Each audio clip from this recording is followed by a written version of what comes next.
uno-uno. Talata 13.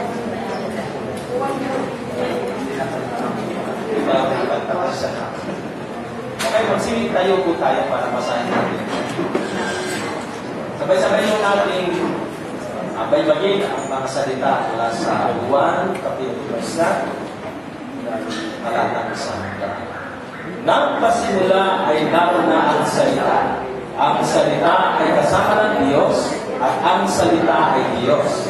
Sa pasimula ay kasama na siya ng Diyos. Nilikha ang lahat ng bagay sa pamamagitan niya at walang anumang nilikha ng hindi sa pamamagitan niya. Ang nilikha sa Kanya ay may buhay at ang buhay ay siyang ilaw ng sangkatauhan. Nagliliwanag sa kadiliman ng ilaw at hindi ito nagapi kailanman ng kadiliman. Pinagpala na po ng Diyos ang kanyang mga salita. Asis, at naparito si Juan na isinugo ng Diyos upang magpatutuos sa mga tao patungkol sa ilaw at upang ang lahat ay sumampalataya dito. Hindi siya ang ilaw, subalit naparito siya upang magpatungkol sa ilaw. Ito ang tunay na ilaw. Dumarating ito sa sanlibutan upang magbigay liwanag sa lahat ng tao.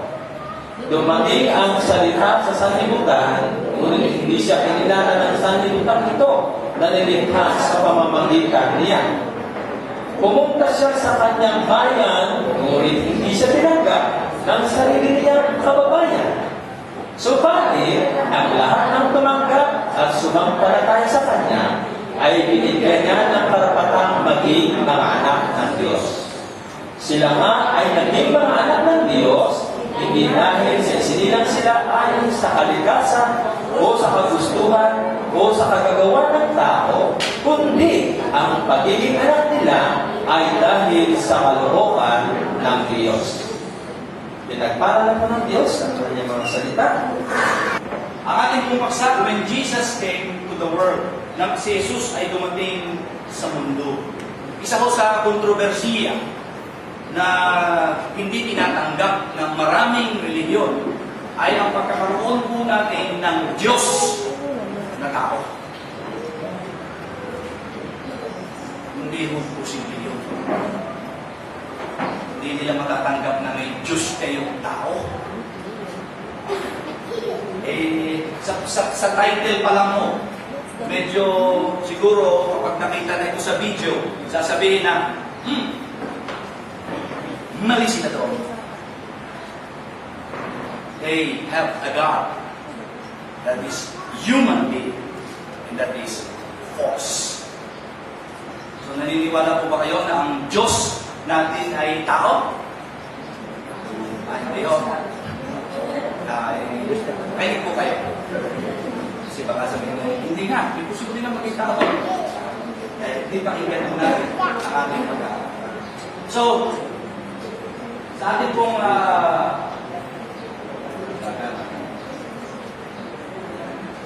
view, ito ho ay hindi pintura, yan ho'y bahay.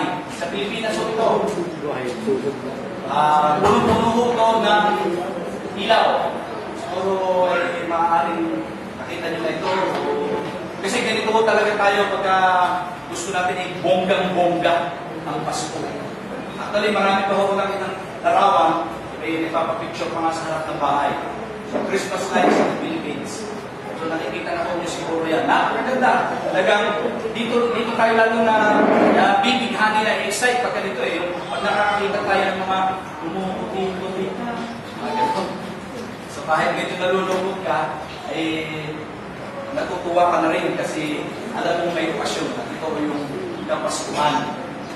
Nais po pong iugnay yun dito sa ating panimula kasi ganito po ang sabi ng Juan na ating bahagi ng binasa. Sabi, at ang buhay ay siyang ilaw ng sangkatauhan, nagliliwanag sa kadiliman ng ilaw at hindi ito nagapi kailanman ng kadiliman. At naparito si Juan Bautista, hindi mo yung sumula, Juan Bautista, na isinugo ng Diyos upang magpatutuo sa mga tao patungkol sa ilaw. At upang ang lahat ay sumampalataya niya. Totoo pa lang, makikita ho namin yung ilaw, kung sinasabi kong ito ay pinagpapatuhanan ni Juan Bautista, John Baptist, upang magpatotoo sa mga tao tungkol sa ilaw at ano daw ang dapat mangyari doon upang sumampalataya ang tao. So, yun yung ilaw ay persona. Parang pinakikita na ito ay nagbibigay ng kabuluhan na maunawaan ng tao kung ano po ang kahalagahan ng ilaw na ito sa buhay na kinalalagyan ng mga tao sa mundo ng pag-ibig. Tayo po'y manalangin. Dakila namin Diyos at aming Ama sa patuloy namin pagbubulay ng inyong mga salita, maaari po bang paunawa ninyo ito sa amin? Hindi namin kayang unawain ito sa sarili lang namin kaisipan. Maaaring sa oras pa lamang na ito, may mga naglalaro ng haka-haka o saloobin. Pero bigyan niyo po kami, Panginoon, ng kapakumbabaan sa tulong ng Banal na Espiritu upang pag-aralan ito sa hindi sa amin pong sariling konbiksyon at pag-i-interpret lamang, kundi nakasalalay po kami sa ituturo ng Espiritu Santo upang maunawaan namin hindi kami magkamali sa mga katotohanan na nakasaad sa iyong mga salita. Ito po ang aming samot panalangin sa pangalan ng aming anak na si Jesus. Amen. Si Jesus po ay dumating upang ipakilala ang Diyos sa mundo. Doon makikita ho natin na kung si Jesus ay dumating para ipakilala ang Diyos, meron hong iyong kahulugan tungkol sa pagpapaunawa kung ano yung kaugnayan ni Jesus sa Diyos na ito. Kasi bago mo siya maipakilala, siyempre dapat may kaugnayan ka doon. Hindi niya pwedeng ipakilala ang hindi niya kilala. Dapat magkaroon siya ng tinatawag na kaugnayan doon sa kanyang ipakikilala. Dahil po siya ay dumating. Yun ang sabi dito sa ating binasa, kung saan ay ipinakikita ang kalagayan ng pagpapatotoo ni Juan kung sino yung kanyang pinatutungkulan ito. Siya ay Diyos na walang pasimula. Sabi mo doon sa binasa kanina, so doon, in the beginning was the Word, and the Word was with God. So, tinutukoy mo dito yung salita. At ang sabi mo dito, siya ay kasama na ng Diyos.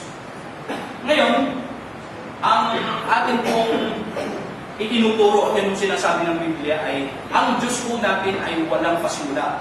Ito ay isang controversial uling turo kasi hindi po possible na merong bagay o sabihin natin persona na walang simula. Dapat lagi may simula yan.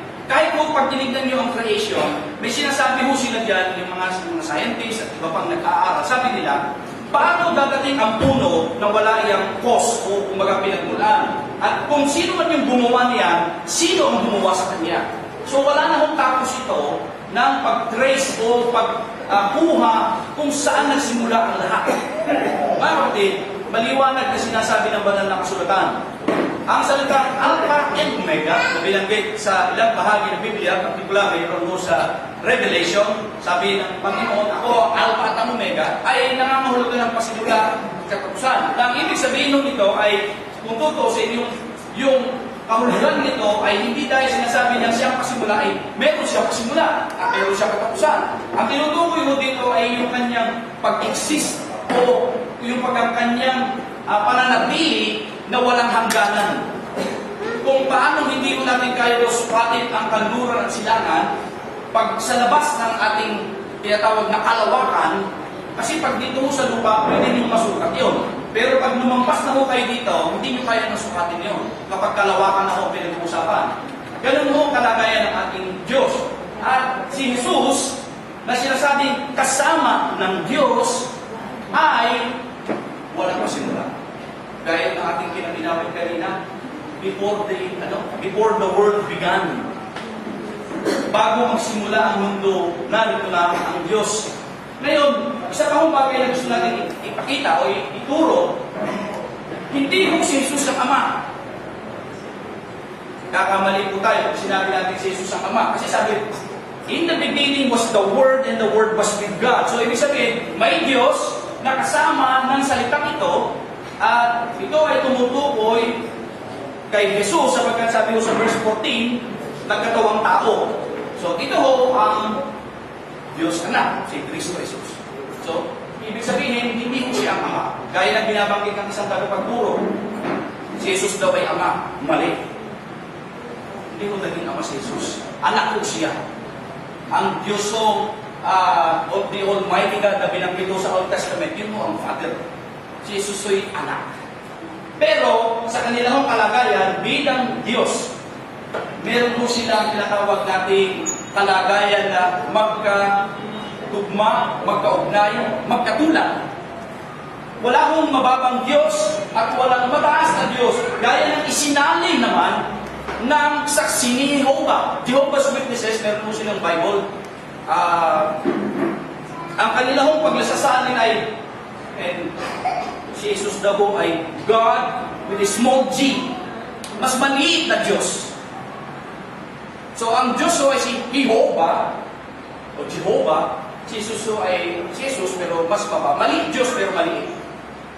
So, nakikita niyo mga kapatid kung paano ho na-work o na-distort ang salita ng Diyos kapag ka ho mali natin pinag-aaralan ito. Isipin mo, maliit, o maliit, sasabihin, ay anak din. Sa kanya nakakita mas matangkad ang anak sa akin. Ay hindi, may nakita ko mas matangkad ang anak. Kung pisikal sa picture. Pero hindi natin pwede sabihin na mas maliit na Diyos si Jesus. Wala akong ginabinanggit ang Biblia ang ganun. Kung mapapansin mo ninyo ay malinaw, ay pinakikita ko din ang kanyang kalagayan na equal with God dahil maunawaan po natin ito sapagkat dito sa sunod na bahagi, siya hindi isang salita ng filosofiya o ng karunungan, siya ang salita na nagpakilala sa Diyos para sa mga tao. Kung makikita ko ninyo binanggit yan ng salita, the Word. Ito ho ay hindi yung filosofiya o karunungan ng tao. Kasi noong panahon kong iyon, ay pusong-puso ho yung pagalingan ho ng tinatawag na philosophy. Lalo noong panahon ng Panginoong Isus, yung Greek philosophy. Sinasabi nga nila na pag marunong ka o matalino ka, ay maliligtas ka. Hindi po, totoo yun. Hindi mo makakapagligtas ang talino o karunungan ng tao. Never na makakapagligtas yan. Kahit pa saan ka nag-aral o naabot mo kung anumang antas ng pag-aaral, never kang maliligtas niya. Ang karunungan o filosofiya o na sinasabi ko dito ay hindi katang karunungan ng tao. Ang pagiging salita ko dito ng Panginoong Jesucristo ay may ihahalin tulad natin yung sinabi ko sa Old Testament. And God said, let there be light. At sinabi ng Diyos, magkaroon ng liwanag. Lahat na sinabi ng Diyos doon ay nagkaroon. Ang salita kong binibitawan na yun, ino'y ekspresyon na tinatawag na kapangyarihan ng Diyos. Yung logos. At dito sa pagbabanggit ng sinasabing ang salita ng Diyos sa pasimula pa, ay kasama na ng Diyos, yun ho ang ating Panginoong Jesucristo. Dahil kung titignan po ninyo yung kaugnayan niya doon sa creation, ang sabi ngayon, walang bagay na nandito sa lupa na hindi nilikha sa pamamagitan niya. Kaya, nakikita po ninyo mga kapatid, na yung kalagayan ni Kristo ay hindi natin pwedeng ibaba sa kategorya na mas mababang Diyos o sabihin natin hindi siya Diyos kasi hindi niya maipapakilala ang tunay na Diyos. Sa Hebreo 1:2, sinasabi ko doon na ipinakilala o nagsalita. Ang ginamit kong word ay nagsalita daw ang Diyos sa tao sa pamamagitan ni Jesucristo. At sa Colosas 1:15, sinasabi doon, siya ang eksaktong kalarawan ng Diyos. Pag sinabi eksaktong kalarawan, doon ho ay hindi naglalagay ng tinatawag na kalagay na mas mababa, ni mas mataas. Ibig sabihin, eksaktong representasyon kung sino mo ang Kristo o ang Jesucristo nito. Siya bilang ikalawang persona ng Diyos ay manlilikha. Verse 3 ng ating binasa kanina, through Him all things were made. Without Him, nothing was made that has been made. Kung sa pamamagitan niya, wala daw nilikha. At ibig lang sabihin, kung wala ang Jesus, ang si Jesucristo, ay di walang creation. Dahil ang ating hong kinikilala sa ating pong pananampalataya, yung tinatawag natin Trinity, yung Triune God, tatlong Diyos, tatlong persona ng Diyos, Ama, Anak, at Espiritu Santo, tatlong persona ng Diyos sa isang Diyos ay magkakasama sa tinatawag nating paglikha. Hindi ho ang lumikha lang ay ang Ama, hindi ho ang lumikha lamang ay ang Anak, hindi ho ang lumikha lamang ay Espiritu Santo. Sila ho ay lumikha ayon alinsunod sa kanilang kapasyahan lumikha. Kahit iisa sila, pero tatlong persona. Mahirap po itong ilarawan sa ating kaisipan, pero nandun ho katotohanan na ganun ho talaga ang nangyari. Sa kanilang paglikha ay hindi ho sila nagkaiba-iba ng ideya o desisyon o disenyo o kapasyahan. Dahil iisang Diyos sa tatlong persona ang nagpasya na lumikha. Kaya ho, si Kristo ay manlilikha. Kaya na sinabi ko dito, wala akong creation kung wala si Kristo. Pwede rin natin sabihin, wala ang creation kung wala ang Espiritu Santo, at wala rin creation kung wala ang Diyos naman. So maliwanag sa atin po ay nandun ho yung katotohanan, tayo ho ay naniniwala. Kasi meron ho mga ibang paniniwala na ang Diyos daw ho ay isa lamang talaga. Tama naman, walang problema doon. Pero wala ho silang tatlong persona. Kaya ho pinaniniwala nila na si Jesus ho ay Ama. At ang paniniwala nila sa Espiritu Santo ay puwersa lamang. Siya isang puwersa. He is just, or it is just, sabihin natin, hindi person. It is just a force. Puwersa. So pag sinabi mo, anong Espiritu Santo? Siya isang puwersa lang. Hindi siya persona. Hindi siya tao. Or being. Hindi siya being. So, hindi tao. Being. Hindi lubusang makikilala ng tao ang Diyos, kundi sa pamamagitan niya. Sabi ko nga po kanina, hindi may papakilala ni Kristo o ni Jesus kung sino ang Ama, ang Diyos, Ama, kung hindi siya may kaugnayan dito o wala siyang pagkaunawa dito. Tingnan niyo po ang Juan 14, talata pong 9 at saka 10. Tingnan po natin yun. Sa Juan 14, talata pong 9 at saka 10 ng Juan. Sabi niya kay Felipe, Jesus answered, "Don't you know me, Philip? Even after I have been among you such a long time, anyone who has seen me, lahat na nakakita sa akin," sabi niya dito, ay has seen the Father. Don't you believe that I am in the Father and that the Father is in me? So sinasabi ko dito ng Panginoong Hesus kay Felipe, Felipe, ang nakakita sa akin ay nakakita na sa Ama. Ako'y sa Ama at siya'y sa akin. So ako'y sumasa Ama at siya'y sumasa akin. Ito ay isang paglalarawan ng tinatawag po nating kaugnayan ng Panginoong Jesucristo sa Ama na mayroon silang parehong kalikasan. Ang ipinaliliwanag ko dito ng Iglesia ni Cristo ay pareho ng purpose. Ang ibig sabihin nila, pag sinabi daw ni Jesus, ako at ang Ama iisa, ibig sabihin, iisang layunin. Kasi hindi nila tinatanggap ni Jesus ay Diyos. Si Cristo ay tao lang. Purely tao. So hindi niyo mapipilit ang Iglesia ni Cristo dito. Pero hindi mo totoo na isa ng purpose. So, luto na yan. Pwede natin ihayin na yan. Natin yung bakit natin amplifier ka. Kakaroon mo ng parang gusto. Anyway, ang atin pong nais maunawaan ko dito ay hindi lamang ho isang layunin. Kasi isang nakaka-apekto din mo ito, lalo na pag nakarinig kayo, sabing, hindi naman ang ibig sabihin ni Kristo, isa sila at ang Ama, isa sila na sila Diyos. Hindi, sila ay pareho ng layunin. Pero si Kristo, tao. Ang Diyos ay yung Ama, hindi si Kristo, Anak. So, yun po ang pagpapaliwanag ng mali. Dito, ang sinasabi ko ng Panginoon si Kristo, ang nakakita sa akin ay nakakita sa Ama. Dahil siya nga ho, eksakto na siya ho ang pwede kayo patayin na natin ito.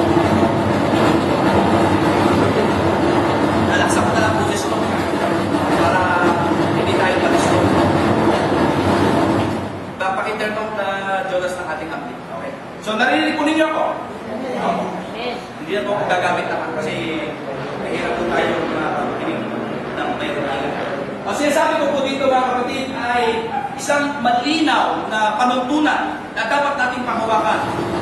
Pero pa. Ang panuntunan na ang ating Panginoong Jesucristo ay Diyos.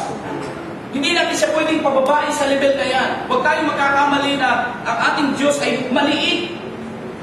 Dahil nagkakaproblema po ang iba, kasi para bang sinasabi nila na ang Diyos ninyo ay hindi katulad ng aming Diyos. Hindi po. Siya nga po ang magpapakilala sa atin kung sino ang tunay na Diyos sa pamamagitan ng kanyang pagkakatawang tao. Yan po ang ating nais na maunawaan.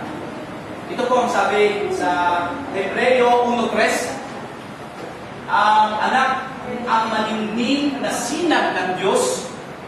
Kung ano ang Diyos, tingnan niyo po mabuti. Kung ano ang Diyos, gayon ang anak. Siya ang nag-iingat sa lahat ng bagay sa pamamagitan ng kanyang makapangyarihang salita. Okay? So, ibig sabihin po, ang anak ang maningning na sinag. Tayo po ay hindi magiging maningning na sinag.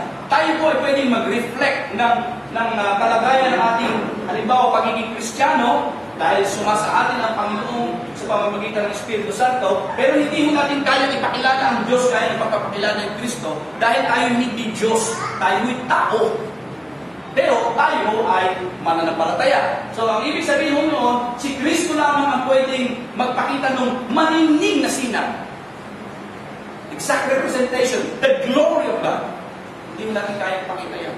Pwede, in a limited way, pero hindi ko tayo pwedeng pumantay doon sa kalagayan ni Kristo dahil siya po Diyos tayo tao lamang.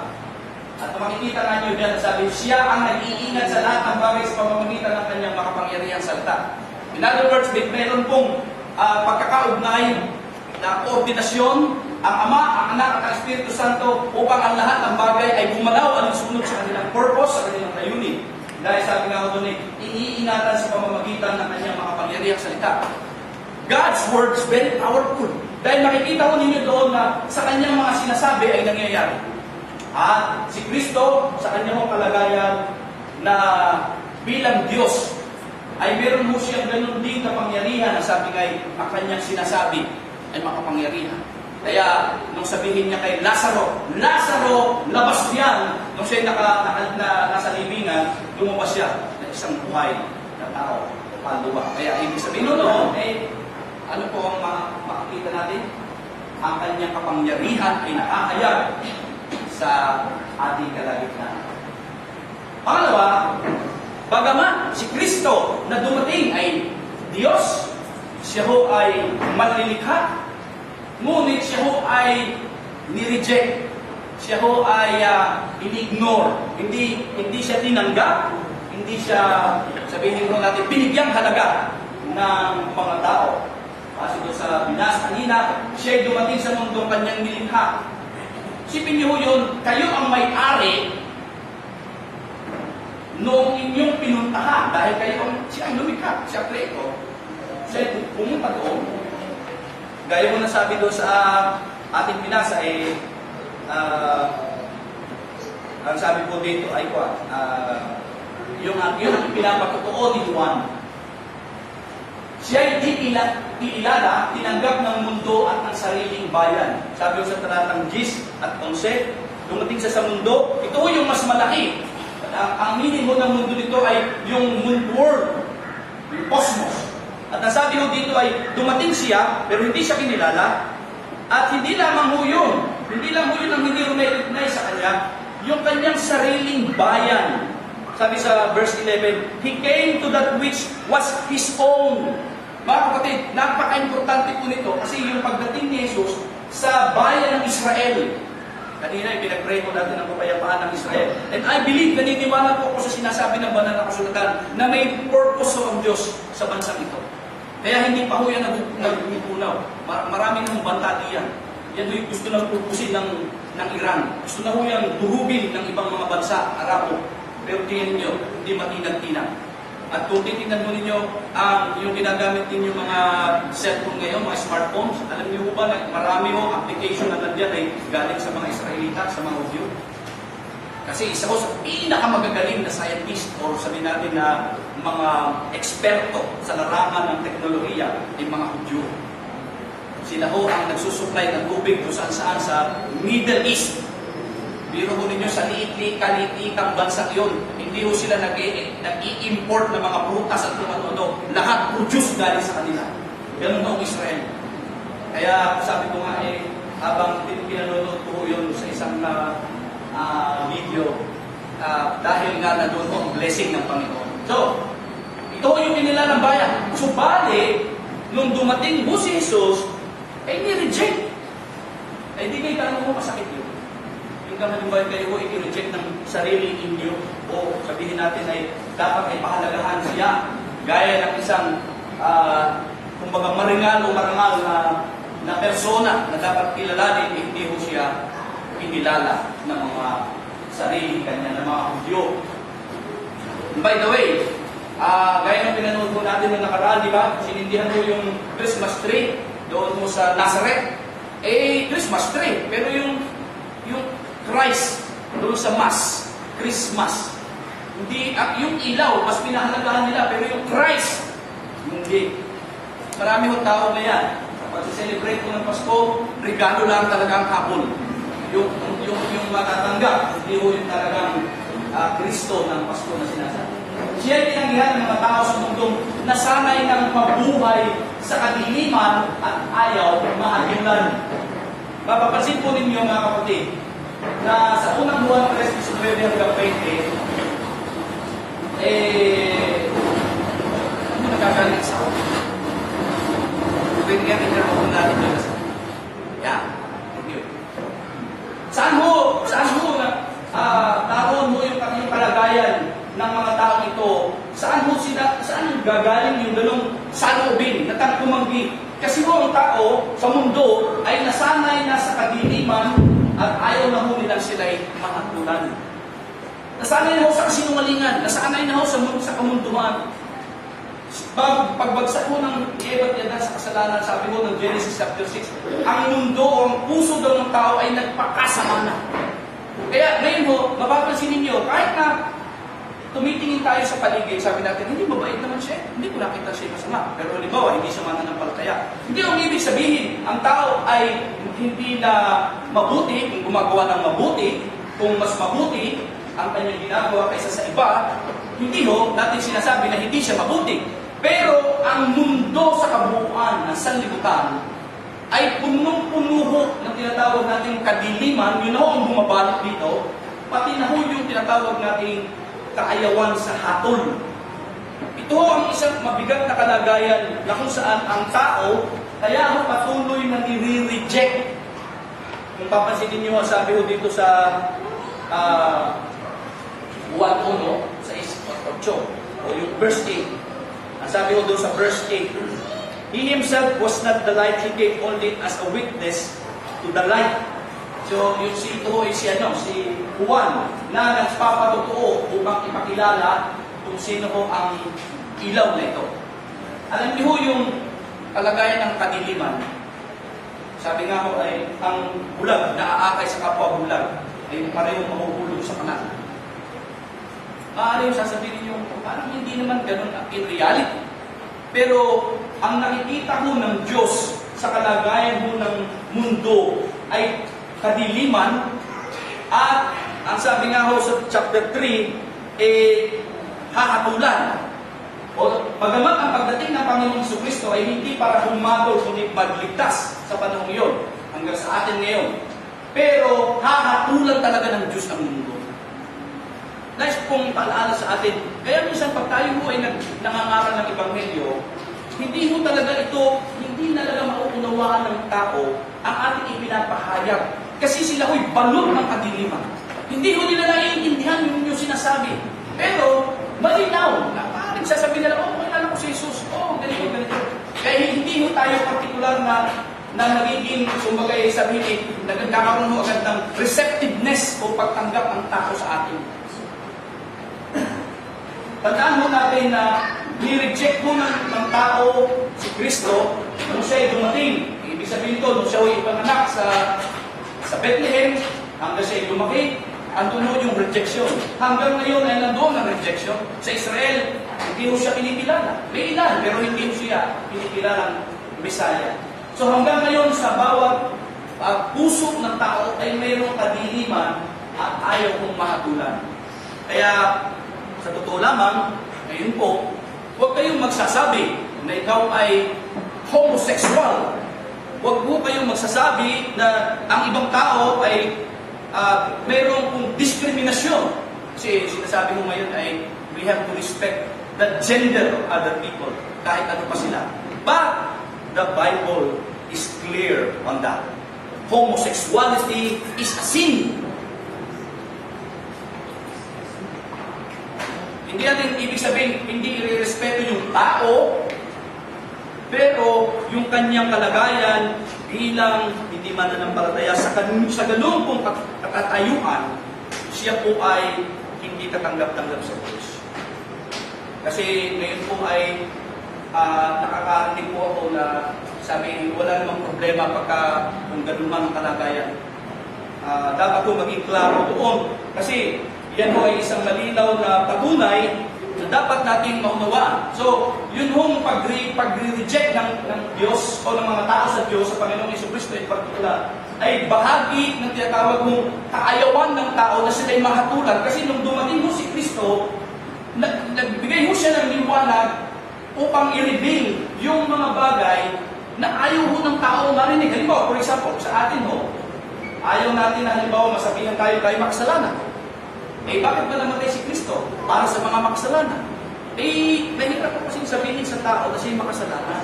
Kasi baka mo tayo buweltahan. Baka sabihin, ikaw ba? Hindi ka ba makasalanan? Ano sasabihin nyo, halimbawa sinabi natin, ang tao ay makasalanan. Kung sabihin, ikaw ba? Hindi ka ba makasalanan? Sasabihin ba natin, ay makasalanan din. Uy, pare-parehas naman pala tayo. So, ano po ang nangyayari? Ayaw na nating maging judgmental. Alam niyo po ba sa Amerika, may church po doon na the non-judgmental church. So kahit anong pagagawin mo, pabulastugan, walang papansin sa iyo. Basta sumamak sa church na ito. So kahit halimbawa kami-kabila ang ginagawa mong kasalanan, no problem. Hindi yan kakantiin sa pulpito, hindi ka kakausapin ng mga leader, okay lang yan. The non-judgmental church. Gusto po ba niyo yun? Definitely no. Naalala ko nga, sabi ko kung magtatayo tayo siguro ng church dito na ganun at i-accept lahat. Siguro sa panahon na sa maikling panahon, mapupuno tayo. Yung walang papansinin, kahit anong bisyo, tanggap, kahit anong kalagayan sa buhay, tanggap, kahit anong pagagawin mo, tanggap. Basta importante, siya ay kikilala sa Diyos, kay Kristo, ayos ko. Mga kapatid, hindi tayo pwedeng lumagay sa ganoon kasi dapat meron mo tayong malinaw na pagkakaunawa kung ano ho ang ipinarito ni Kristo. Nakita natin sa simula pa ay nireject na. Hanggang ngayon ay nire-reject. Kaya tayo ay nire-reject na. Pero kaya tingnan niyo po mga kapatid, ito po yung dahilan kung bakit tayo bilang mga Kristiyano ngayon ay natatakot. Ang hirap din naman nga kasing makisalamuha kung nire-reject ka. So, kailangan mong gawin, makisalamuha ka in a way na i-accept mo na ang iba para ma-accept ka din nila. So, wala na lang pansinan. Kung baga yun sabi ko kanina, hindi naman tayo magiging judgmental, hindi ka hahatol. Tama naman na hindi ka maging mapaghatol. So, hindi ka na rin nila hahatolan, so magkakaroon kayo tinatawag na tamang ugnayan. Kaya yung mundo at yung mga Kristiyano, pwede nilang sa pagsamahin. Kaya ang tawag mo nila ngayon ay the worldly church.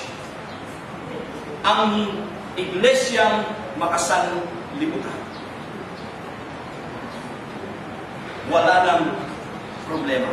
Hindi tayo i-reject, hindi rin naman tayo mag-reject. The worldly church. Ang iglesyang makasanlibutan. Hindi ko magtataka, nadadami ho ang gaya. Hindi ho ako magtataka. Na marami na ho ang magiging iglesia ngayon na i-accept na ho nila lahat. Wala na ho magiging problema. Kasi ang habol nila ay magparami tayo ng miyembro. So, malinaw po. ay pinakikita natin sa aming mensahe na nireject na si Kristo ng tao at patuloy na i-reject. Kaya tayo ay nandito para magdala ng mensahe sa kanila. Kung tayo nireject, wala tayong maipapaliwanag na bagay na maaaring hindi ang pinagmulan ng katotohanan. Napag-isip-isip ng may-ari ng ubasan, ano kaya ang mabuti kong gawin? Ito ay isang parabola na binanggit sa Lucas 20. Mabuti pa yata ang minamahal kong anak ang papupuntahin ko. Diyak na siya igagala nila, ngunit ang makita ng mga katiwala ang anak ng may-ari ng ubasan, nag-usap-usap sila. At ang sabi, ito ang tagapamana, anak mo ito ng may-ari ng ubasan. Patayin natin siya at nang mapasa atin ang kanyang mamanan. Ang parabola ko nito ay napapagtotoo tungkol sa sinasabi ni Kristo sa mga Hudyo. Dahil dumating si Kristo, ito ho yung larawan noon, pero ni-reject ng mga Hudyo at ang ginawa pa ay ikinapatay. So wala po tayong magagawa. Yan ho ay itinuro na ng Panginoong Kristo na siya i-reject, hanggang ngayon i-reject, sa darating pang-araw ay i-reject. Kaya tayo man na sinasasabing tagasunod niya ay i-reject din talaga ng tao. Kahit pa ano po ang gawin natin, unless na tayo nga po ay, yun nga, huwag nang, yung umompromise na lang tayo para huwag tayo i-reject ng tao. And then, pangatlo, Jesus was received by some people in the world. Yun po yung ating ginagamit sa verse 12. And yet, all who received Him, to those who believe in His name, He gave the right to become children of God. Pero, meron hong magandang balita sa parte iyon. Kasi may nag-reject, oo, pero mayroon naman, sabi ho, tumanggap. Mayroong mga taong tumanggap na nasa kanya. Siya kinilala at tinanggap. Ang kahulugan po ng pagkilala at pagtanggap dito ay ito ho yung in opposition mo ito doon sa verse 10 and 11. Yung mga nag-reject, yun mo yung ni-reject siya. Hindi ka namin tinatanggap. Dito, tinanggap. Ito daw po ay ang larawan ay katulad doon, kumbaga parang isang tao na nakilala mo, then ni-recognize mo siya, tinanggap na lang, pinatuloy mo sa bahay mo. Yun ho ang ibig sabihin nito. Pinatuloy mo sa iyong bahay as a way of hospitality. Para bagang ibig sabihin ay tinanggap mo siya. O sige, tuloy kayo. Para bagang andun mo yung iyong pagkilala, pag-recognize. So, tinanggap. Okay. Hindi ho ito yung ginagawa nating tanggapin mo si Kristo. Iba ho yun. Iba ho yung ginagawa natin sa prayer. Ito ho ang meaning noon, yung pagkilala at pagtanggap. Para naiintindihan din po natin. Siya ay sinampalatayanan, pagkaunawa kung bakit siya naparito sa mundo sa kapakanan ng mga nabiling na dapat na hatulan. Sabi natin kanina, yun pong mga tao ay nasanay na sa kadiliman, sa kasinungalingan, sa luwang kamunduhan o sa sanlibutan. Pero may ilan na sumampalataya. Sino ho ito? Sila ho yung nakaunawa kung bakit si Kristo ay nagpunta rito. Ito ho isang mahalagang tanong mga kapatid sa atin. Bakit dumating si Kristo sa sanlibutan? Sasabihin natin, para mamatay sa ating kasalanan. Ay, tama po yun. Pero, yun hong kahulugan noon ay dapat nating palalimin sa isang katotohanan na yung kanyang pagparito ay mayroong isang tiyak na kadahilanan sapagkat ang tao na nadirinlan at dapat hatulan ay walang kapag-apag-asa makakilala sa kanya o makaunawa sa kanya. Mahalagang makita ito sapagkat yun pong kaugnayan ng tinatawag natin pagtanggap o pagkilala sa Panginoon ay imposibleng gawin ng isang tao malabo ang takbo ng isip, madilim ang takbo ng isip, o hindi nakakakita, o pwede natin sabihin bulag spiritual. Kasi ang nangyayari po sa atin ay tila binabasa natin ang tao alinsunod sa kanyang kakayanang umunawa. Nagsasabi nga tayo mas madaling bahaginan ng salita ng Diyos ang mga taong mababait, ang mga taong malambot ang puso, ang mga taong tila sila ho ay mayroon ng madaling paraan para makalapit, tumanggap sa Panginoon. Pero nagkakamali po tayo doon. Hindi po yung totoo. Hindi po nakabase sa kabaitan, kalambutan ng puso o damdamin ng isang tao ang kanyang pagkilala o pagtanggap kay Kristo. Hindi po. Totoo yun. Sa ating tao, mas lalapit tayo doon sa mabait, mapagpakumbaba, madaling kausap. Abay, mahirap naman yung kausap yung pilosopo. yung tuwing nagsishare kayo ay lagi kayong bubuskahin o babarahin. Siyempre, maiinis din kayo. Kahit din po ako, pag nagbabahagi ng salita ng Diyos, noon sa pakikipag-usap sa mga tao, ay pumapanting ang aking tenga. Dahil, isa hindi po matanggap ang mga sinasabi nila. Lamang, andun mo yung reality na kailangan mo silang kilalanin at tanggapin ng tao. At sampalatayanan. Kaya rin nga ako sinasabi natin, ito yung mga tao may pagkakilala kung bakit naparito si Kristo. Ang pagiging anak ay hindi isang desisyon, kundi pribilehiyo. Sabi natin, decide. That's true. Pag-decide ng tao, pero tandaan ninyo na yung pagiging anak, hindi ho yung desisyon. Tatanungin ko po kayo, sino ho dito, ang bagong panganak ay tinanong muna ng kanyang magiging magulang kung pwede siya maging anak nila? Meron mo ba? Yung kayo bago kayo i-anak, sabi ko ng magulang ninyo, pwede ka namin ba magiging anak? Meron mo ba dito? Wala. Wala. So ano pong ibig sabihin? Kung ang pagiging anak ay hindi desisyon at pribilehiyo, nangangahulugan, hindi mo tatanungin ng tao. Pero siyempre, tayo nga sabi natin, tanggapin mo. Yun tayo, tanggapin mo. Para bagang ang tao ang itinutulak magdesisyon. Partly yes, gusto natin ipaliwanag. Pero yun pong pagiging anak ng Diyos. Kasi yun yung nadiring lang, yun yung nabubuhay sa liputan. Hindi pwede sabihin anak ng Diyos. Anak ng diablo, anak ng kasamaan, o sabihin natin ay nabubuhay sa sanlibutan at walang relasyon sa Diyos. Pero yung mga sinasabi natin, kumilala, tumanggap, at sumampalataya, sila ho'y binigyan ng pribilehiyo. Hindi sila pinapagdesisyon. Tayo ho, pag nagbabahagi ng salita ng Diyos, para pag gusto nating hatawin sa ulo yung tao para sabihin, dumisisyon ka! Bakit? Kasi tingin natin ay naroon ang susi. Naalala ko minsan, mayroon nagbabahagi ng salita ng Diyos at sabi, sumunod kayo sa panalangin.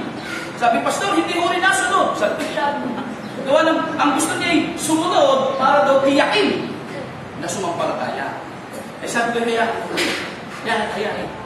Hindi ho ito pasya ng tao. Gusto ko maliwanag po yan, ha? Kasi tayo po ay nagbabahagi ng salita ng Diyos. At para huwag tayong dumating doon sa punto na pagka tayo ay nagbahagi ng salita ng Diyos, sasabihin niyo, napatanggap ko siya! Purihin ng Diyos! Nakausap ko isang kapatid natin recently. Dahil nagsunta siya sa kanyang kamag-anak, layo ko dito. Sabi daw ng gusto sa kanya, kasi sabi niya, naalala ko yung mga kamag-anak ko diyan, hindi mga nanampalataya. Sabi niya, huwag ka mag-alala, dahil babahaginan sila. Ay, nung bago daw mag-iwalay sila, sabi ng pastor, huwag ka nang matakot, ay huwag ka nang mangamba. Sabi, bakit? Napatanggap ko na silang lahat. Nagkukwento siya sa akin. Sabi niya sa akin, basta po parang nag-aalangan sa akin.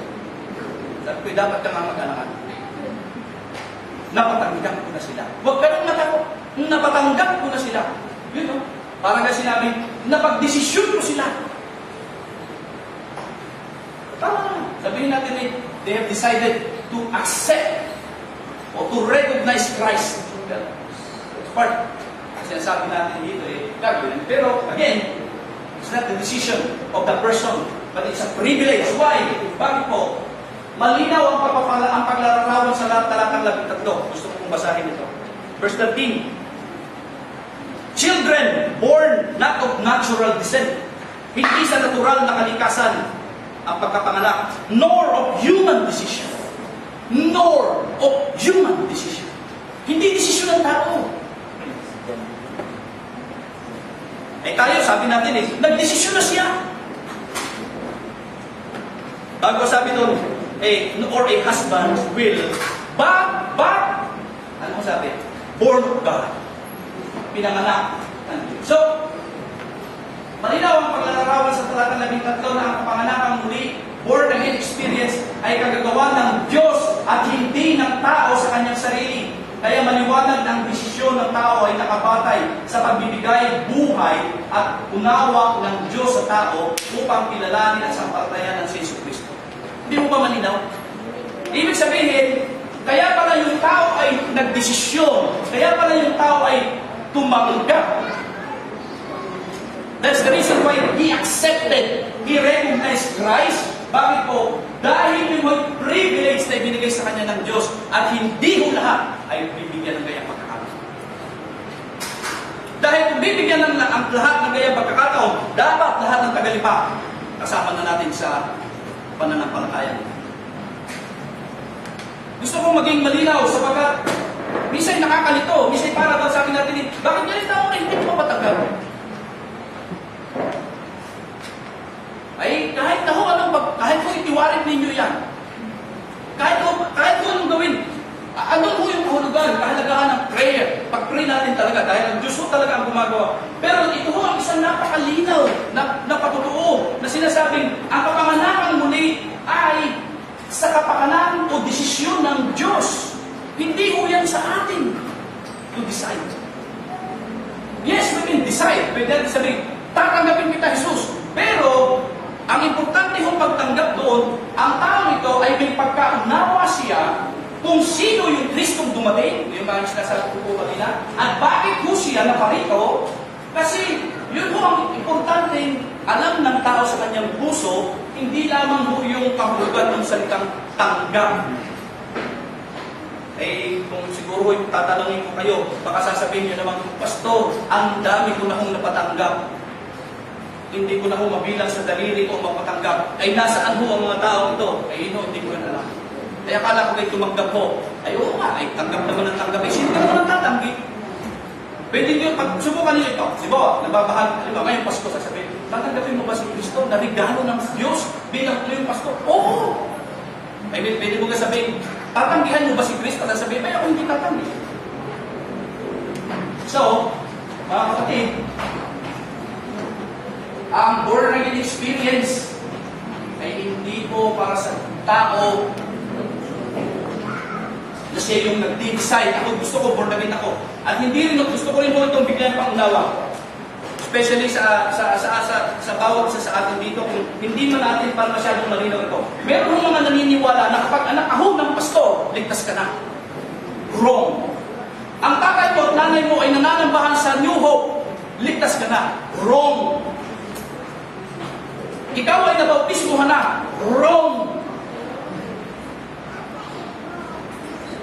Ikaw ay tumanggap na. Well, hindi ho po magsasabi doon na wrong, pero again, gusto ko mong sabihin, kailangan mong makita yung katiyakan na ang desisyon ay nangyari dahil ang Diyos ang nagbukas ng puso niya at naintindihan niya ito. Kasi kung dito lang ho natin yan ibabatay, marami nga ho tayo sasabihin nagsitanggap. Tanggap na ng tanggap. Eh, sabi ko ngayon, wala naman talagang tatanggi. Lalo na kung sasamahan pa na 5 kilong bigas yan. Oo. Eh di, kami ngayon nag-uusap ni Pastor John, sabi ko kung mayroon lamang tayong, halimbawa gawin natin ay ating pakiusap, halimbawa ang cultural center, tapos tayo mamigay ng groceries, imbitahin mo ang mga tagalipan, pag hindi puno yan. Tapos tayo si Pastor John doon, sasabihin ni Pastor John, tanggapin niyo si Kristo! Ay, palagay niyo, hindi tatanggapin kung nakatarito na ang groceries. Palagay niyo, tatanggapin. At halimbawa, sasabihin ko, tatanggihan niya lang ang groceries. Tapos sasabihin, lahat ng tumanggap, tayo din, ililista namin ang pangalan. O, bibilangin niya, ang tumanggap po, 2,000. Kaya sabihin natin, salamat sa Diyos. Ay, masama doon. Pero ang gusto kong sabihin ay, hindi ho ito desisyon na gagawin ng tao. Yun ho'y sa kapakanan ng Diyos. Tayo ho'y nagdadala lang, pero ang Diyos ho ang gumagawa ng kanyang pangalasan sa buhay ng tao. Para hindi tayo maging parang ang lagay ko sa ating bagay. Para tayo na nasisiphayo na ginawa na ho nating lahat ay ayaw ho talagang tumanggap. Ay kung gusto ho ninyo kayo na ho. Minsan nga may nakausap ako, sabi, linawin ninyo kung sino tinanggap. Baka ho kayo na ang tinanggap. Halimbawa si Ate Belen na nagbahagi, sabi, Ate Belen, baka ikaw ang tinanggap. Yung mga ganong bagay. So, kapatid, gusto ko makiklaro sa bagay mo. Kasi ito pong pag-celebrate natin is, yun ho ang talagang pagkakahulugan. Sabi ko kanina tayo nagsisimula, ganito. Ang panahon, dumadaan, kaya lang ho nagiging exciting yan dahil sa okasyon. Gaya ng Christmas, siyempre, masaya tayo. Pero pag wala yung ganung okasyon, di ba wala naman, it's a normal day. Kung sabihin nyo, alisin nyo yung realidad. Walang ganun. May mga kapatid nga tayo, hindi sila nasa-celebrate ng Christmas. Sabi nga nung isang kapatid natin isang araw, Pastor, hindi mo sila nagbabatian ng Merry Christmas. Yan ho'y kapatiran natin, kasama ho natin yan sa evangelical community. Pero wala silang Pasko. Dahil ang Pasko, sa kakita nila, is a pagan practice. Ay wala na ho kung tutol doon. Basta ang atin ay, we are celebrating simply because yung reality na dumating ang Messiah, gaya ng ating pinag-uusapan ngayon, ay siyempre mag-celebrate tayo. Mga kapatid, sino mo dito pala, by the way, ang pagka ho Pasko, may cake mo kayo na nakalagay, Happy Birthday Jesus, meron mo ba? Ang karaniwan mo para atin lahat. Nakakalungkot na yun eh. Pero hindi tayo nagpapalitan ng regalo, dapat si Jesus ang bigyan natin atin yan. Ano nangyayari tayo naman ang natanggap yan? Bakit wala ho ako nakikitang cake, na ang cake man lang, tapos nakalagay nun, Happy Birthday Jesus, tapos kakanta, Happy Birthday Jesus, Happy Birthday. Wala eh. Ang atin ni Bibish yun, Merry Christmas, Bibish. Ang mabait ninyo, thank you. Hawak mo regalo, uuwi ka sa inyo. Eh, ba't ikaw may dala? Dapat si Jesus. Dapat ang Panginoon ang bigyan ng regalo. Ang Panginoon, although hindi niya yung kailangan, pero ang gusto ko lang sabihin mga kapatid is, yun ang celebration. Wala tayong magagawa doon. Hindi ko pwede sabihin na, ito ngayon, tanong, baka ko yung balikan ninyo. Pastor, tayo mo ba'y nagkakasala? Gusto nyo sabihin mo totoo? Kala mo, Diyos. Pero, paano ba? Ang akin mo ganito, ang Pasko ay ginugunita ang kapanganakan ng Bisaya, ng Kristo. Pero, minsan, tatanungan ng isang kapatid, bakit wala na to yung Christmas tree? Sabi ko nga sa kanya, wag na tayo maglagay niyan. Ako ho ay medyo nagkakalangan doon kasi hindi ako tutol ha, baka sabihin niyo, tutol ako. Okay lang naman yung mga dekorasyon, kaya lang, huwag nang i-focus doon. Mas mabuti na yung, ang focus talaga natin ay doon sa dumating talaga. Although nakakapagpasaya naman yun, sabi, Pastor, wala man lang ditong kumukuti-kutita. Subukan mo nyo, pagkawag yung gano'n, di ba parang sabihin, parang hindi Pasko. Tayo na, siyempre nasa isip ko natin. Pero ang gusto ko sabihin ganito, yes, pwede tayo mag-celebrate, no problem. Hindi ko sinasabing yun ay kasalanan in a way na dahil sinusumay natin ng Diyos. Ito ay bahagi na ng tradisyon. Ako ay sumasang-ayon na gawin natin yung pagdiriwang na yun. Hindi ko sinasabing huwag na dapat. Hindi. Tayo ay magdiwang. Pero huwag natin kalimutan yung realidad ng ating pinag-uusapan. Dahil niyo po sabi dito, sapagkat dahil sa kagandahan loob ng Diyos, kayo naligtas sa pamamagitan ng pananampalataya, ang kaligtasan ito'y kaloob ng Diyos. Sandali muna. Sapagkat kayo'y dahil sa kagandahan ng loob ng Diyos, kayo naligtas. Nag-period ho ba? Nag-period ho ba? Wala. Sapagkat dahil sa kagandahan ng loob ng Diyos, kayo ay naligtas sa pamamagitan ng inyong pananampalataya. Period ho ba? Hindi. Hold. Hindi nasabi ho doon, at ang kaligtasan ito'y kaloob ng Diyos. Meaning, ang kaligtasan iyon kasama ng pananampalataya ay kaloob ng Diyos. Hindi yun sa tao nang gagamit. Hindi yun ang tao ang nag-decide, kung may pananampalataya. Paano mo magkakaroon ng pananampalataya? Balot ka nga ng kadiliman. Kung hindi ka ng Diyos niliwanagan at bibigyan ng pagkakataon ng buhay sa iyong kalooban, sa iyong spiritual na kalagayan, paano mo maiintindihan ang kaligtasan ay kagandahan loob ng Diyos? Solely, ibig sabihin mo sa iisang aksyon lamang at ito'y sa parte lang ng Diyos. Ang tao ay recipient lang, tumatanggap ka lang. Kumaga parang ganito, parang tatanggap ka lang, sasabihin mo lang, Panginoon, salamat sa pagbibigay. Wala na ho yun, hindi ho yun gawa, hindi ho yun desisyon na talagang tayo in a way ay nagpapasya ng hiwalay sa kapangyarihan ng Diyos, but simply because ito ho ay kaloob ng Diyos sa bawat isa sa atin. Kaya po gusto kong ipagmalaki ito sa inyo at sa ating lahat dito na magpasalamat tayo sa Diyos kasi binigyan niya tayo ng gayang kaloob. Binuksan niya ang ating mga isip, ang ating puso, ang ating pong kalagayan. Binigyan niya tayo ng buhay upang matanggap natin at kilalanin na siya pala yung tagapagligtas. So yun po ang number one.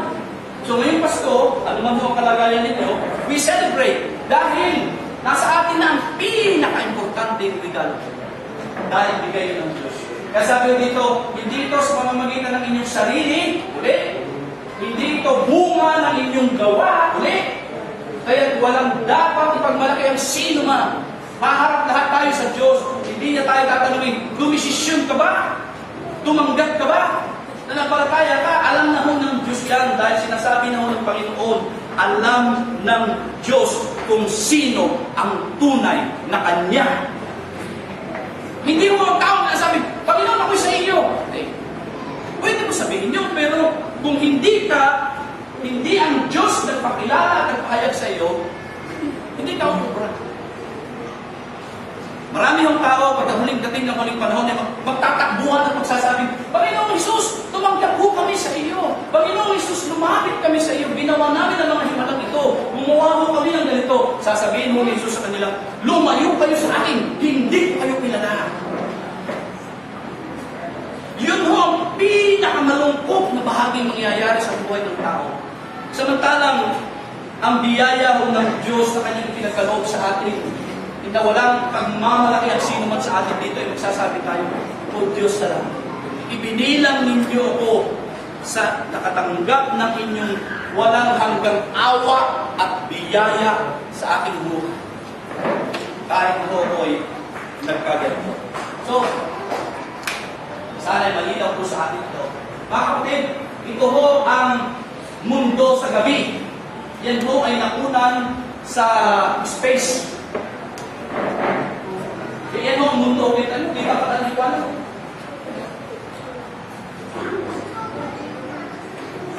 Hindi ko lang mawala kung saan parte po ito, pero yan ho ay sa gabi. So kita ho sa outer space ang liwanag. So nagliliwanag ho ang mundo. Dati ho madilim yan eh. In terms ho ng literal na ilaw, pero nakakalungkot mang sabihin, madilim pa rin. Puno pa rin ng karimlan, puno pa rin ng kasinupalingan, puno pa rin ng kamunduhan, puno pa rin ng samot-saring kasamaan ng mundo na isang araw ay huhusgahan na ng Diyos. Tatapusin na ng Diyos lahat ng kahibangan ng mga taong wala sa Kanya. Ngunit ang mga sumampalataya ay makakapiling niya sa walang hanggang kalwalhatian magpakailanman. Now, ano po ang ating gagawin sa ating huwag na kayong makikisama sa mga taong gumagawa ng mga bagay na walang binubungang kabutihan.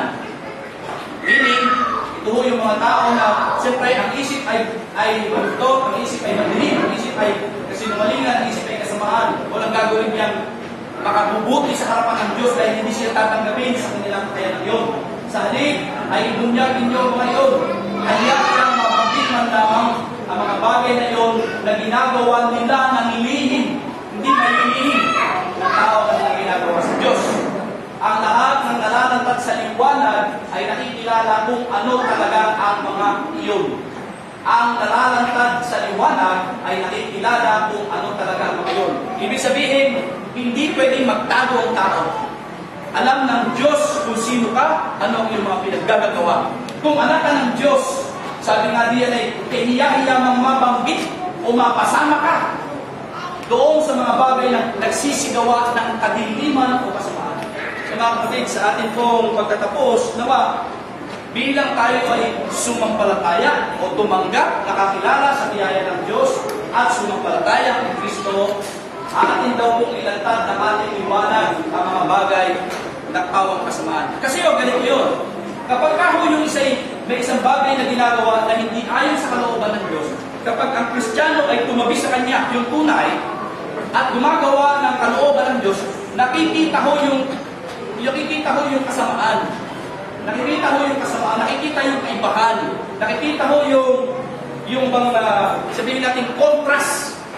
Parang nakikita ang contrast. Kapag ang Kristiyano ay nakikita yung kanyang ginagawa sa linaw ng salita ng Diyos at katotohanan laban noong sa gumagawa ng kasamaan o mga tao sa sanlibutan. Kaya mga kapatid, ito po ay isang malaking challenge sa atin kasi gaya na sinabi ko po sa inyo, pahirap na pahirap ang kalagayan ng mundo. Hindi ho tayo aasa na padali. Uusigin pa tayo lalo. Kaya nga ho, alam niyo kung bakit napaka-importante para sa akin, bakit napaka-importante ng salita ng Diyos na ating pinag-aaralan? Ito ho ang magpapatatag talaga sa atin. Kasi kahit anong dumating sa buhay mo, lagi mong iisipin, yan ang salita ng Diyos, tatanggapin ko yan, yan ang totoo. Pero pag hindi mo yan alam, isang kantila ang babagsakan. Pag hindi mo alam ang Biblia, halimbawa, hindi nalilito ka na, sabi mo, ba't nakakaganito ang buhay ko? Ba't ganito nangyayari sa akin? Pag hindi mo ito alam, isang tulak lang sa iyo, sasabihin lang ang tao sa iyo, tumba ka. Kaya ho, sabi ko sa aking sarili, hindi dapat mangyari na sa pangangaral ng salita ng Diyos ay kayo ho'y aking ibe-baby. Alam niyo yung ibe-baby? Yung sasabihin ko sa iyo, ay, bachi. Yung kayo ho'y parang mga anak na sabi, ay, bachi, bibigyan, tutupan, bibigyan niyo. Baby. Hindi ho pwede yun. Kung ito ho ang sinasabi ng salita ng Diyos, then let's declare it. And let's accept it with faith. At sabihin natin, Lord, ito ang salita mo, ito ang truth. And I will stand on it. Kahit ako mamaya. Matatag ka. Marami ho na tayong mga karanasan. Pero pag hindi tayo talaga matatag, yung sinasabi ko sa inyo, isang tulak na baliktad na agad tayo. Kaya ho marami ako nakakausap na mga Kristyano kung ano mga sinasabi. Hindi ko lang masabi, nagbabasa ka ba ng Biblia?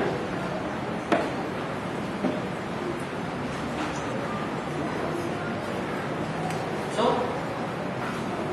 uusigin pa ho tayo. Huwag mo kayo mag-expect na magiging madali ang takbuhin natin sa mundong ito. Hindi! Malinaw na sinasabi ng Biblia. Uusigin kayo dahil yan ang kalooban ng Diyos sa inyo. Yan po ang truth. Huwag na tayong magpasikot-sikot. Uusigin kayo sapagkat yan ang kalooban ng Diyos para sa inyo. Ayaw natin ng pag-usig. So ayaw natin sa kalooban ng Diyos. Ayaw natin ng paghihirap. So ayaw natin sa kalooban ng Diyos.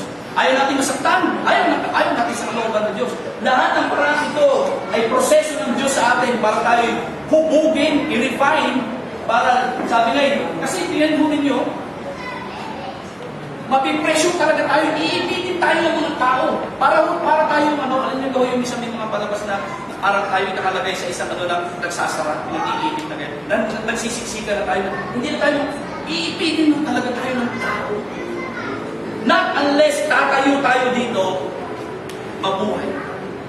Talagang mangyayari mo ay, the church will become worldly. Worldly ang church. Sama-sama na tayo dito, hindi na magkaintindihan ng mga pinagagawa ng ating tayong lahat. Ganun. The church will become worldly. Tapos palakpakan tayo ng palakpakan. Praise and worship tayo ng praise and worship. Pero hindi natin alam, ay tayo ho pala isang araw ay babagsakan na ng hatol ng Diyos. Patitikim na ng Diyos ng kanyang disiplina sa atin.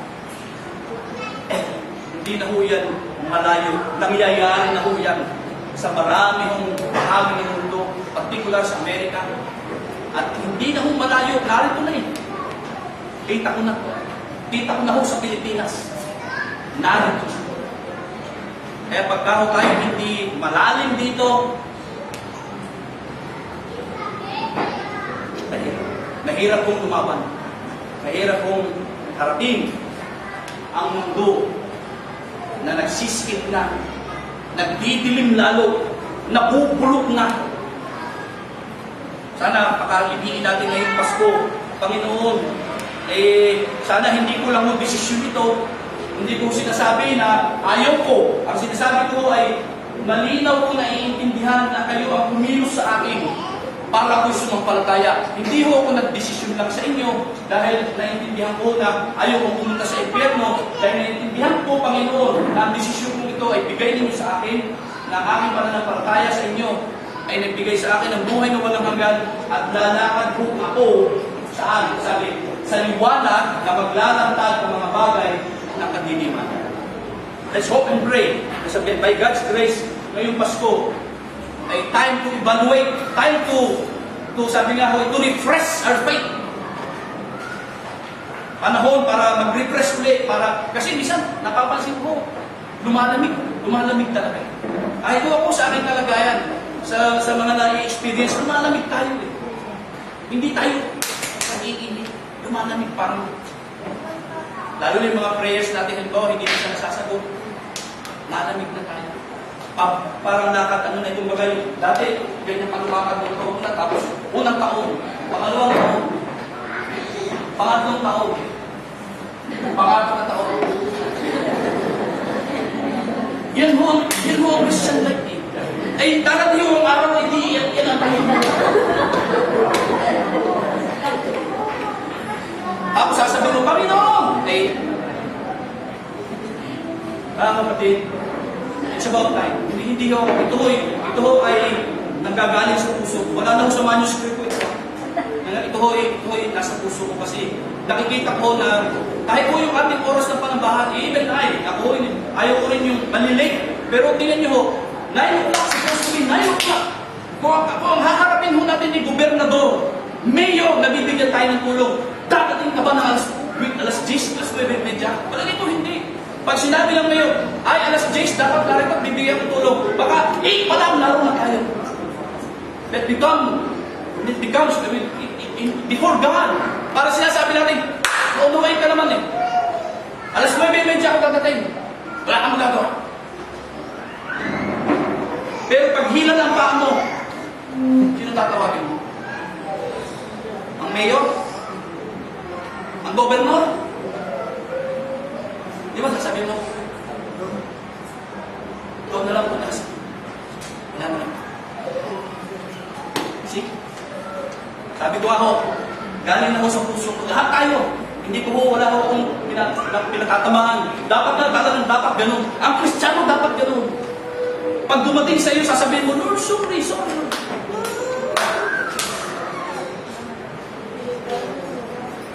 Dahil minsan pagdating natin dito ano ba ang ating tingin dito sa ating ina? Tuho ba'y laruan? Tuho ba'y ginagawa lang natin? Sabi natin, ako'y hindi katoliko, ako'y ito sa born again, ako'y nasimbaton. Ayun, nakaraos na. Pag sinabi ni pastor na, Amen. Tapos sa aking kongregasyon, Lunes na ulit, balik sa dating gawin. Sa Linggo na ulit. Mahirap. Baka ko tayo abutin ang dating ng Panginoon at makikisama sa mga sisigaw at sasabihin sa atin, lumayo ka! Hindi kita kilala. Let's pray. O Diyos na makapangyarihan sa lahat, maraming salamat. Humihingi kami ng kapatawaran sa iyo sa aming mga kapabayaanan. Talagang inaamin po namin bilang tao na hindi namin nagiging prioridad ang pahalagahan ka ng lubusan gaya ng inaasahan niyo sa amin. Kakalungkot man, Panginoon, sa aming buhay, pero minsan, pag walang-wala na talaga kaming matakbuhan, wala na naman talaga kaming ibang lalapitan kundi kayo. Nakakalungkot isipin, Panginoon, na para bagang kayo ay nagiging last resort namin. Ngayong umaga, we humble ourselves before you, Lord, with a contrite spirit, with a true spirit of humility, Panginoon. Kita niyo kami, kilala niyo kami, wala kami pwedeng itago sa inyo. Hindi kami pwedeng maglihim sa inyo, Panginoon. Pwede namin sabihin ang mga mabubulaklak na salita, pero hindi kami pwedeng maglihim sa inyo, Panginoon. Patawarin niyo kami. I-revive po ninyo ang aming mga pananampalataya, O Diyos. Refine us, Lord. Refine us. Katulad po ng ginto na dinadalisay. Lord, padaanin niyo rin kami sa ganung paraan para ma-refine ang aming pananampalataya. Sana, we pray, Lord, na protect this church from worldliness. Proteksyonan niyo ang iglesia ito sa sanlibutan, sa kamunduhan, sa mga bagay na makakaapekto sa amin para magkompromiso kami ng aming pananampalataya at hindi na namin naiintindihan kung ano ang tama sa mali at ano ang mali sa tama. We have your word, Lord. Nasa amin ang iyong mga salita. Salamat sa ibinibigay mong paninindigan pa sa bawat isa sa amin. Pero hindi namin dapat ito baliwalain dahil baka isang araw malayo na kami sa katotohanan. Panginoon, continue to bless us. Bless this church. Refine our faith, Lord. Alam po namin hindi nyo naman kami pababayaan sapagkat kayo rin naman ang nagsabing kami ay hindi nyo iiwanan, Panginoon. Kilala nyo kami ng lubusan, higit pa sa pagkakilala namin sa aming mga sarili. Patawarin niyo po kami, Panginoon, sa mga pagkakataon na kapag linggo, tanghali na kaming dumadating. Hindi namin napapahalagahan ang oras mo, samantalang bigay mo lang ito sa amin at pwede mo itong bawiin anytime na gusto mo. Lord, sorry. Sorry po sa aming Panginoon. Sana tumimo ito sa aming mga puso at pahalagahan ka namin ng higit sa lahat dahil haharap kami sa inyo isang araw. At hindi na namin kayang ipaliwanag ang mga kaligayahan at kaluwalhatiang walang katulad sa mundong ito. Sana huwag po kaming akitin ng sanlibutan ito na para bagang taga-rito kami at ang kayamanan namin at kaligayahan ay nandito lamang. Panginoon, nagkakamali kami sa gayon. Kayo ang aming kaligayahan. Kayo ang aming kagalakan at pag-asa sa buhay na ito. Kahit naipitin kami ng mga pagsubok o ng mga tinatawag kong pag-uusig, Panginoon, tulungan mo kaming huwag ikompromiso ang pananampalataya nito. Ni huwag kaming give up. Nasasabihin namin, hihingi na lang kami ng tawad sa inyo sa bandang huli. Lord, tulungan mo kaming maging matatag. Mahaba na rin ang aming nalakbay. 8 years na bilang magkakasama sa New Hope Church.